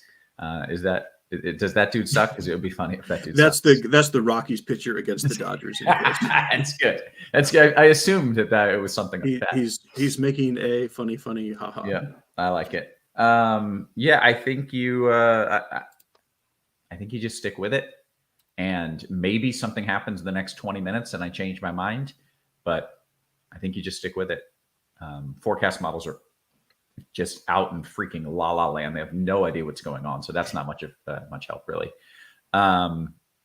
That's it. That's what I've got for now. Weather-wise is I don't have a great grasp on it, and I think you just keep playing. Cheese, talk to me, man. The problem is Eric wasn't joking. He's actually playing Quantrill. Yeah. I mean, that's obviously silly. Even if he's not joking, it's hysterical to say that out loud. So the thing, you don't have to play Skeens even if the weather's clean. Like, he is the best pitcher, but we have Sonny Gray, we have Max Fried, Kikuchi looks pretty good. I would say the Gray, Skeens, Max Fried are really all, close-ish. Skeens is better than the other guys, and potentially way better. Like, we still don't totally know who this guy is, but there's a chance that he's just in a league of his own. Right. So he could be one of the best pitchers in baseball. Right. Yeah. He could be absolutely the best pitcher in baseball right now. And, Max Fried is not. He's great, but he's not the best pitcher in baseball. So anyway, I'm playing Skeens at about 60%, and I'm not gonna change that. So because we have these super expensive Dodgers bats and plenty of other expensive bats too, on FanDuel, like, there's a lot of lineups you do need a cheaper pitcher, and then on DK, most lineups you need a cheaper SP2. On the FanDuel side, I think Jose Soriano, I don't actually have any, but I think actually I might have one. I think he's probably the best cheap pitcher. If you say under 8K is cheap and he's 7,900, because Pivetta and Kikuchi, who I kind of like, are just not that much cheaper than Skeens, so I don't love them. I think Reese Olson is viable. Braxton Garrett is viable. But I don't think any of those guys are so good that you should be playing a bunch of them. I would just simply be splitting it up amongst them. But I guess I will say Soriano is my favorite of those cheap guys. And then on DK, you could play John Gray. We don't know what his pitch count is. He got ramped up from 37 to 65. I think he probably gets 80, but that's probably closer to a ceiling than an expectation. So I just really don't love it. Soriano's fine there. I like Reese Olson, okay, and Braxton Garrett. Again, all three of those guys are fine, and they all need a little luck to go their way to be good. I'm taking a shot on Carson Spears as the random cheap guy, but we don't know if he's good. He has one. He's not even a start. He has one long relief appearance where he looked great, and whoop-de-doo. I think he's probably a slightly below average major league pitcher, but so is everyone who's cheap today. And that's what is his price? One I'm going with. He's 6,600. Which the reason the Cal Quantrill thing is so silly to say is Quantrill's 6,800. And he's the worst pitcher on the slate. Not the actual worst, if they're all in the same matchup, but worst for the matchup and the situation. Mm-hmm. You could also throw your dart at David Peterson if you want to just randomly hope tonight's the night he comes back. But he's made 3 starts and he has a 10% strikeout rate, or it might even be lower than that. It's horrendous. So I have none. But theoretically, based on long-term stats, Peterson is better than a 6K pitcher. So if you want to take that shot, I think it's viable. Okay. Cheese, Dean wants to know if you intentionally made the League of Their Own reference, as that was the Movie Monday movie of the day, or if you just coincidentally said it and it happened to be movie of the day. Coincidentally. Such a great movie title. It fits just everywhere. It does. You're not wrong. Taylor, all right, let's talk pitchers. I assume you're just sticking with Skeens, right? I didn't talk you off of him in my I don't know what's going to happen spiel, did I? No, I'm still going to play him and hope for the best, unless you give us word that that's not a good idea. But yeah, he's not as expensive as he probably should be. The matchup's totally fine against the Reds at home. Good pitcher's park. Totally get it. there are enough options to where you don't like if he's going to be 40 to 50% owned. I understand that. I'm probably going to be under that. Not that it feels good, but just kind of the way the slate is with a team like the Dodgers in such an obvious spot. Playing them and Skeens is kind of difficult. So I think Max Fried is in a similarly good spot at home against the Tigers, even with kind of hotter weather. Kikuchi is the guy I have the most, just a salary thing, I assume, and the matchup for him is phenomenal against Boston. It's a really high strikeout lineup against lefties. He's good. His control's been much better this season than it has ever before. So he's the guy I'm kind of planting my flag on as more of an SP2. I think Reese Olson's perfectly fine against Atlanta. It's a powerful lineup, of course, but no Acuna. They have been a little bit more strikeout heavy this season also. And Olson is generally a pretty good ground ball guy. So among the cheapies, he's the one that stands out the most to me. I'm not saying that with a lot of confidence, but I am getting to him quite a bit. And then I do think David Peterson would be my punt, just because he's really the only option in the punt range that has shown the potential to be a decent major leaguer in the past. He hasn't been this season, but the Texas lineup is also a little bit underwhelming relative to expectations. They'll strike out a decent amount also. They just really haven't been that good. Not that Peterson has either, but he's cheap, and cheap pitching can go a long way tonight. So I have a fairly deep pool. Like, I'm not really getting to Sonny Gray. He's just overpriced for who he is. Even against Miami, it's not a super high strikeout offense. But yeah, I'm kind of just living in the Kikuchi, Fried, Skeens range, and then diving for Olson and Peterson primarily, with the sprinkling of Soriano too. Okay, great. Let's flip it. Let's talk bats and stacks. I assume Colorado, the game in Colorado, I should say, is heavily featured. Yeah, both sides of it. The Dodgers, obviously the standout because they're the Dodgers, even without Mookie. Ohtani is $7K on DK, so he's the same price as Reese Olson and more expensive than some pitchers, but hard to argue he shouldn't be. The Rockies side is similarly appealing, even if the lineup's not as talented. James Paxton just looks like a complete fraud based on his underlying numbers.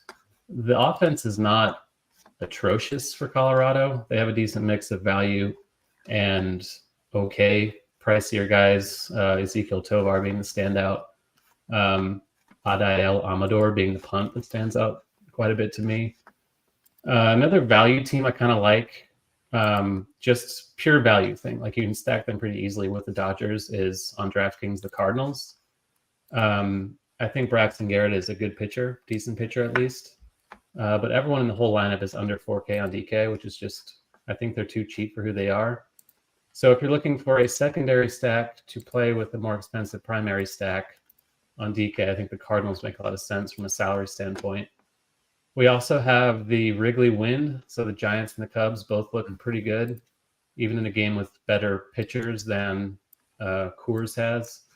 Still, the weather speaks for itself in that game. I lean toward the Giants being my preferred option there, but it's not a strong lean. I think Javier Assad's just a worse pitcher than Jordan Hicks, so I'd rather pick on him. And otherwise, the Phillies are in a good spot against Randy Vasquez. Certainly pretty wide open after that. Like, that's kind of a very obvious top tier, excluding the Cardinals. I just mentioned them for value. I think the Pirates against Spires are also fine as a value stack. They have a decent total. Spires looks like he might be average at best, and he's pretty inexperienced. So I think the Pirates look decent enough. Okay. Cheese, your thoughts in as far as stacks go? My thought is essentially the Dodgers can score like 12 runs with 3 homers, and I'm not sure you need to have them. I'm way under on the Dodgers. And also, to be clear, I don't think they're really that massive chalk because of what the salaries are. Like, Ohtani's going to be pretty chalky. But I just, there's so much offense all over this slate, and the top 4 guys are so expensive. If all 4 of them hit a solo home run, that does you no good. Like, that doesn't even help you with their pricing. Like, they need to do so much to have like 2 or 3 of them together go off. I think I have maybe one full Dodger stack in like 40 lineups, and a handful of mini stacks and one-offs. I don't feel great about that, but that's what it is. My favorite team is the Phillies. Next would be the Giants. Next would be the Angels. Next would be the Cubs. And next would be almost everything else. Okay. Tarp is apparently still on the field from what I'm seeing. So I cannot imagine this game starting on time. The pregame show apparently says they are expecting a brief delay, which checks out with the current rain. The issue is if anything else keeps popping. I mean, you're not going to bench Skeens, but I'll tell you, slightly nervous about it. Is a late start good for pitchers? I don't know. It's irrelevant, really. So if there's going to be a delay, it's just from a random pop-up, right? It's not this line's coming. Well, now there's kind of storms popping up upstream. So it's not just going to be a random pop-up. It's these storms. Here's what I'll say is that it's at Pittsburgh, and Pittsburgh knows they have Skeens, and Pittsburgh wants to play the game, and they do not want to have him bounced in 2 innings. So I don't think they would do something dumb like start it up when there's a storm barreling down on them. And that kind of gives me a little bit more hope as well. That along with, I don't know what the hell's going to happen. That combined with the fact that they don't want him getting bounced early means it will probably work out. All right. I think we got to go around the horn. Actually, the show ends in 22 minutes, so we don't need to rush, but Cheese, tell me what you're doing at catcher. So we do have good catchers, but we also have a lot of pretty good, essentially free catchers. So, I mean, sure, play Will Smith. I also really like Logan O'Hoppe and Patrick Bailey. But we've got at least four reasonable looking plays at near minimum salary. Marshawn for the Phillies. We've got Miguel Amaya in the Wrigley Wind game. We got Paez, however we're saying Pedro's name, for the Marlins. And we got Sam Huff playing for Texas. My favorite of those is Marshawn, but I think all four of those guys are very playable. And they're not just punts totally for punt's sake. They're not great players, but I'm fairly content with that group. So I don't have much Will Smith. Interesting. A ton of good options. Mediocre players in great spots at dirt cheap prices is pretty solid. Yeah. Taylor, what are you doing at catcher? Yeah, pretty much the same stuff. Will Smith, obviously the standout if you can afford him. I saw Jacob Stallings is hitting cleanup for the Rockies. He's overpriced compared to what Jacob Stallings usually is, but he's actually hit lefties kind of well over the last 2 seasons. So don't mind that, especially if you're stacking Colorado. Ivan Herrera would be the Cardinal hitting 5th, that I don't mind. Also, he's cheap. I don't have to say that about the Cardinals because they all are, but he looks decent. And then Danny Jansen kind of as a one-off, just hoping for a home run. I don't love the Blue Jays as a stack, but catcher being pretty weak, I think Jansen sent himself. Okay. Your thoughts at first, Taylor? First base, Ohtani and Freeman, just courtesy mentioning them. Cody Bellinger in the win game for the Cubs. He's pretty expensive, but I think it makes more sense to play him at first than in the outfield. Goldie, another cheap Cardinal, platoon advantage against Braxton Garrett. Rowdy Tellez looks like an okay value to me in the middle of the Pirates lineup against Spires. Elauris Montero, I think is how you say that, hitting 6th for Colorado, pretty affordable from the right side against Paxton. That's kind of Bryce Harper, obviously. Shouldn't overlook him, but not much else here. You can always play Pete Alonso or Vlad Jr. or Rhys Hoskins and hope they, back into one, but constantly, I think mostly stack only at first base. Okay. Cheese, your thoughts at first? I love Bryce Harper. Obviously, I love Ohtani and Freeman, but if I'm spending up on a one-off, for me, it's Harper and then it's Bellinger on DK. I guess I do like I like the Rockies as a stack, kind of like everyone else is saying. but I also don't mind just chasing a home run here and there. Montero is super cheap on DK, and I don't mind Toglia. I mentioned the Angels. I like all the Angels bats tonight. Calhoun and Shanuel are both in there and pretty cheap. And Matt Olson is the other guy I'm going to make sure to get in here and there. Okay. How about second? Probably the weakest position today. I do like Marcus Semien, but certainly not a priority spend up on this slate.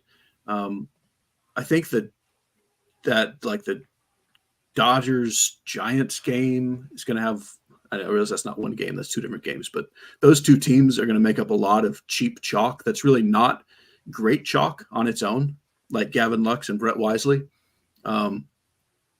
I would rather play Amador as the cheap DK guy. And then on FanDuel, I would rather play Bryson Stott at 2,900. And that's all I'm going to say. Okay. Taylor, your thoughts a second? Yeah, Jose Fermin is sitting second for the Cardinals, 2,100 on DK, second and third base eligible. Makes more sense probably at second base. Third looks a little better. On FanDuel, Kevin Biggio is like eligible at every position, so not a great play. That's going to be chalky, but it's easy to get him in. Certainly for cash, that's someone you're looking at over there. Mentioned Amador. I think that's a good call too. Brett Wisely leading off for the Giants is cheap, but yeah, not a whole lot to like there, honestly. Take me to third. Take me to third. Matt Chapman stands out here quite a bit. Righties against Assad look pretty good. This game obviously has great weather.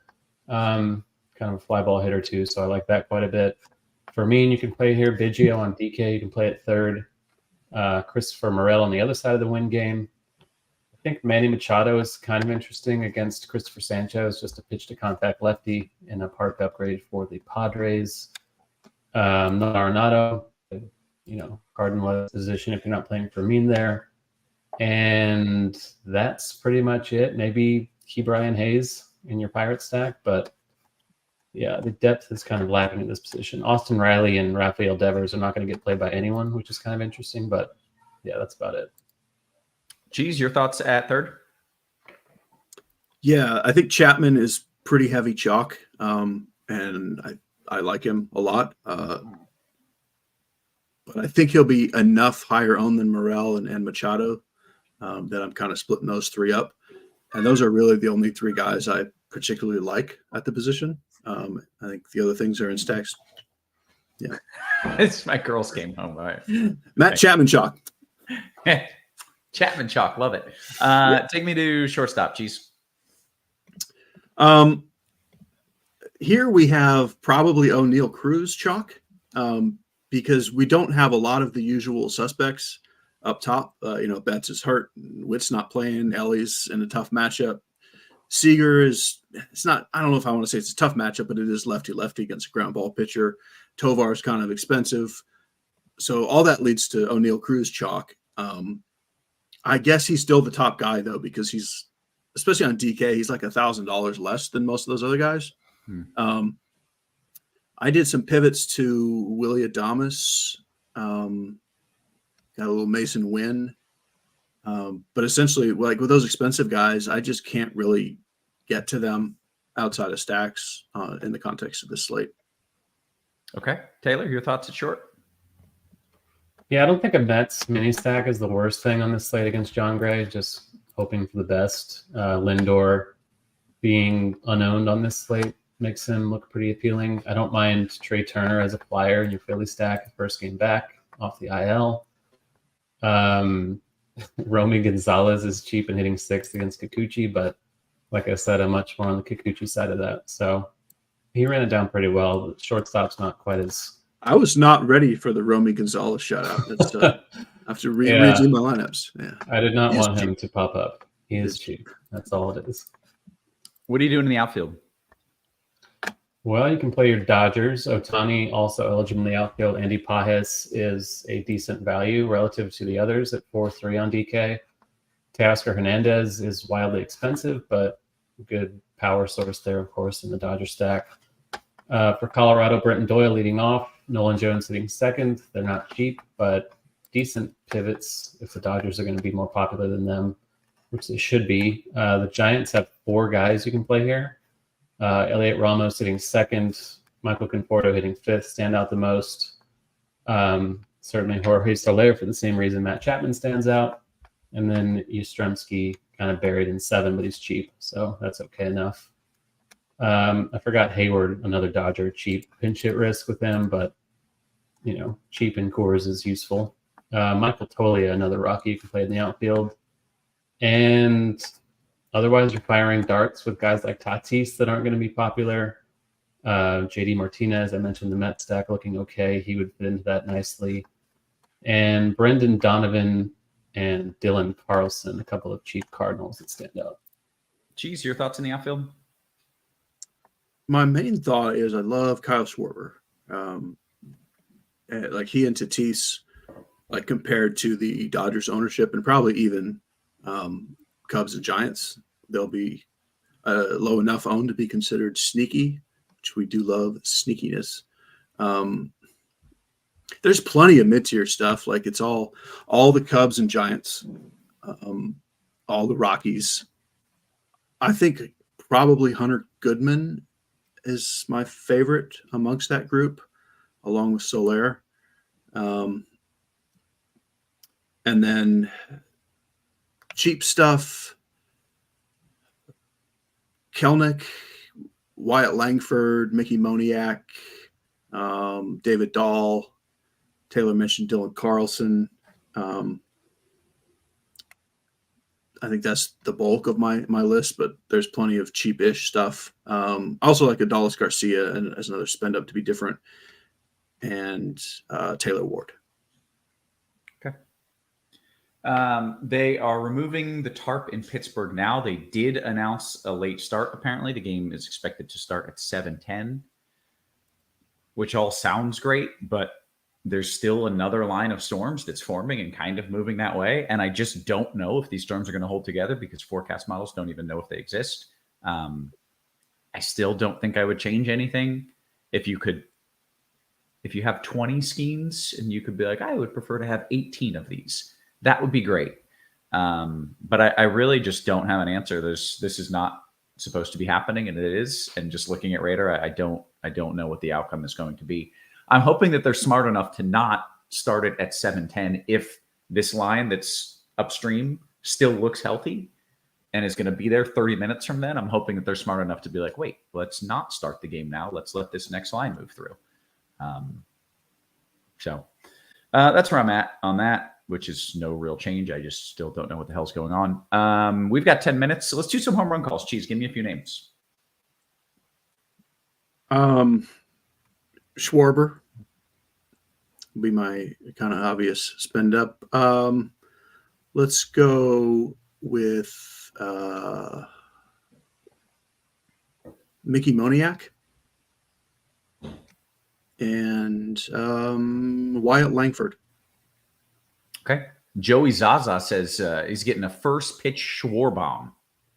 Probably. Yeah. Yeah. Not even maybe, probably. Probably. It is the likely outcome is a first pitch Schwarbomb. Mr. Richard says, I am 96% schemed in 57 DK lineups. If you could take that down to 93, 94, wouldn't you feel a little bit better about it? Still have a chance even if it goes wrong. Lord King Guru says, if they delay that much, wouldn't they just scratch Skeens? I doubt it. Yeah, I don't think so. Taylor, you got a few names for me as well? I got some names. I will be bold and say Matt Chapman.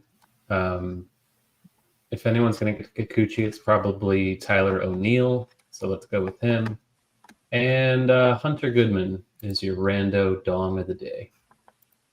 I like it. Hey, make sure you're hitting the thumbs up. This is free content. After all, 2 of the sharpest minds in the biz and a meteorologist who at the current time is not very helpful.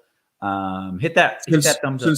Since Taylor said Hunter Goodman, I just want to shout out the small sample stat of the day. Hunter Goodman, 600 ISO against lefties. So basically the best hitter of all time. Okay. I didn't know what that meant. So that's good. Thank you for So clarifying. essentially, Aaron Judge is like a 300 ISO. So he's like twice as good as Aaron Judge Okay. in 21 plate appearances. I was going to ask how many times. 20. That's a decent amount. He actually has very legit power. Like I like it. Yeah. All right. 21. It's like, okay, I'm not, obviously he's not the greatest of all time, but maybe he knows what he's doing up there. Let's go ahead and take some QQs. Make sure you're popping those first in the RG Discord, because that's where I take the questions from first.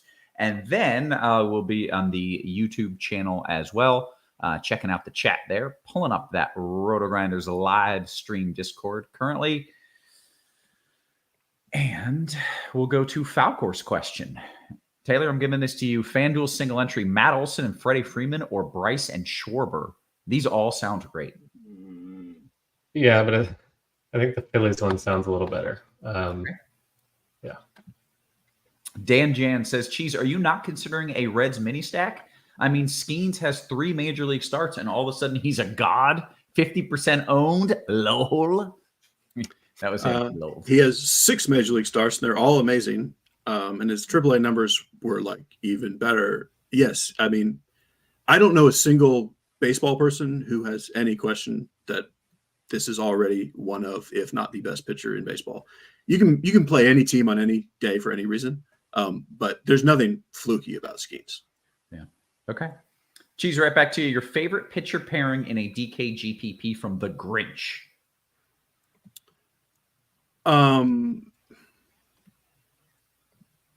If you're talking like large field, just shoot for the stars, win or go home, give me a Nick Pivetta and a Carson Spears or Carson Spires. Wow. Okay. I did not expect those names. I like it. Yeah, they're not great names, but they're. Okay. Yeah. I mean, Pivetta actually has probably the second highest ceiling on the slate after Skeens. Okay. Sherman thanks FanDuel Cash. Taylor, one off Belly or Olsen? Belly. And then Carolina guy says FanDuel single entry, 1 stack to rule them all. FanDuel single entry? Yep. Let's say the Rockies. Okay. Yep, that's me, says Cheese. Is it absolutely nuts to use both pitchers in Pittsburgh? He just really wants to stress me out. I am playing both. Like, if you're going to play one, like weather-wise, I mean, if you're playing one, there's no reason not to play both. Like, they're either going to both be fine or not. So, So no, it's not nuts. Yeah, that's true. Yeah, you're screwed if one of them's out, so you might as well go for both. Roth, you throw in the house on an Ohtani bomb at plus 150. These numbers are insane to me. Is that the actual number? That's the actual number. And a lot of people are going to bet that. A lot of people. And maybe it'll work out, but that just seems insane to me that you would play on those odds. DKGPP Cheese, do you have a thought on pivoting to Fried off Skeens? It's totally fine. I mean, it's totally fine even if there are no weather concerns. I mean, Max Fried is a great pitcher at considerably low ownership. So, I mean, yeah, I prefer Skeens, but nothing at all crazy about going to Fried.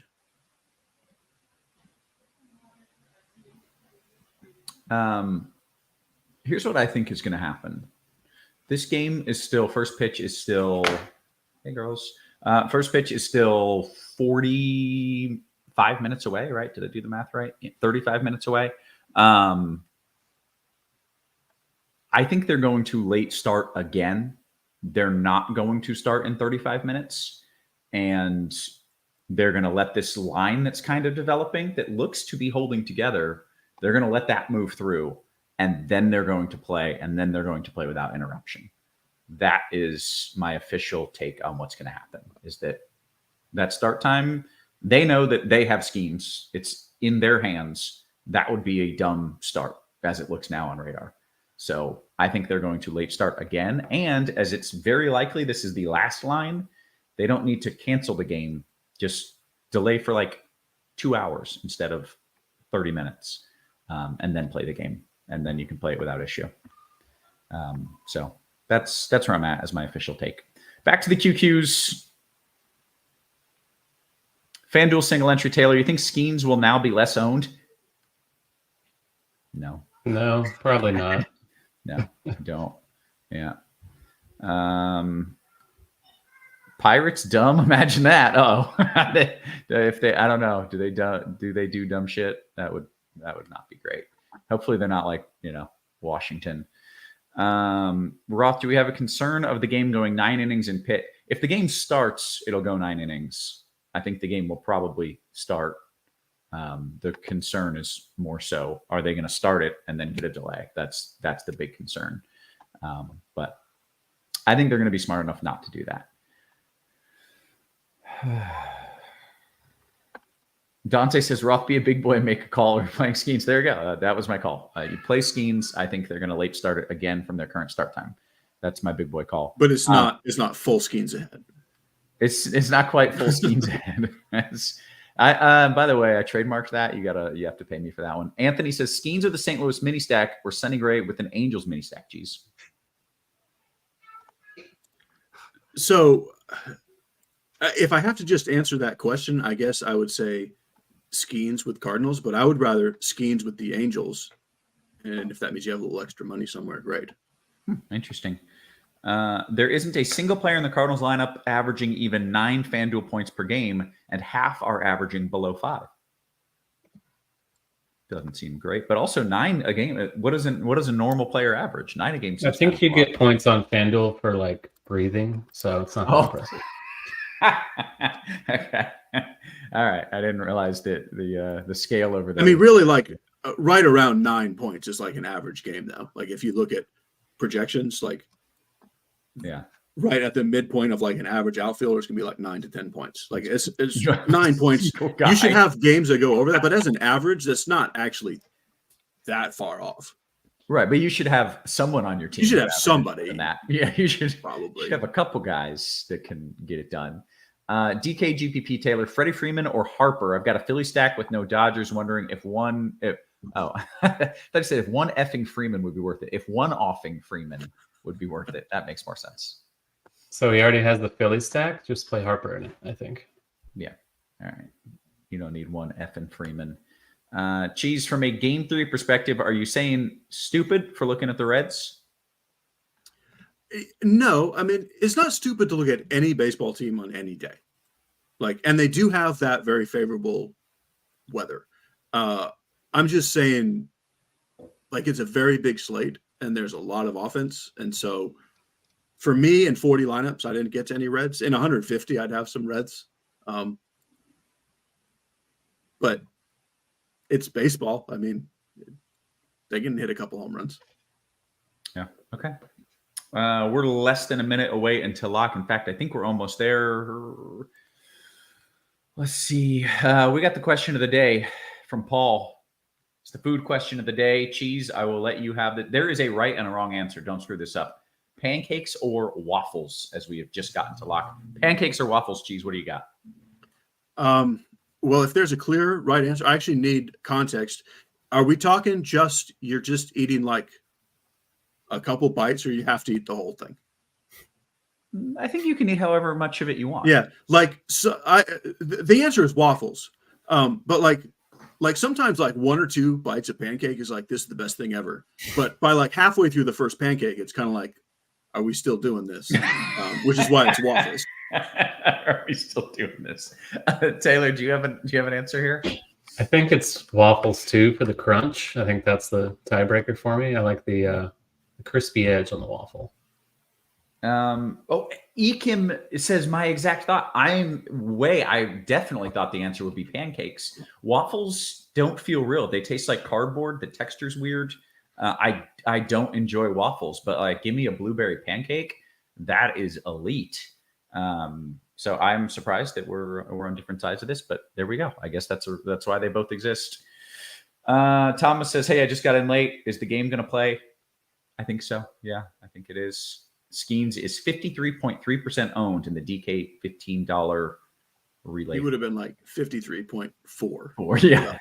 So it had no effect. I know. Yeah. And I just hope it works out. Like, I don't know. It's very rare to do a forecast in the morning and be like, everything's fine.